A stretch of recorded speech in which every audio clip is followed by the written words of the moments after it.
તો આજે તો વાડીએ ભજીયા અને ફ્રૂટ સલાડનો પ્રોગ્રામ ગોઠવી જ નાખ્યો। તો જય શ્રી રામ મહાદેવર બધાને। તો આજે આપણી વાડીએ ભજીયા અને ફ્રૂટ સલાડનો પ્રોગ્રામ છે। તો હવે આપણે ભજીયા બનાવવાની બધી તૈયારી કરવા લાગ્યા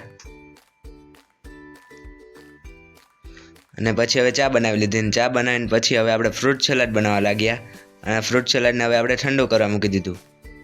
ત્યાં તો ઘણા લોકો વાડી આવી પણ ગયા ને હવે બધા લોકો આવી ગયા અને બધા લોકો સાથે બેસીને વાતો કરતા હતા।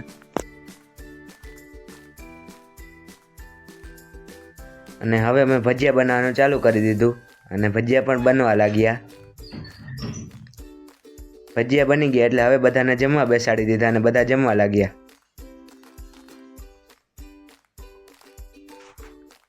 અને હવે અમે પણ જમવા બેસી ગયા અને ડાયરો કરીને મૈસૂર ગઢીના ગીત સાંભળવા લાગ્યા।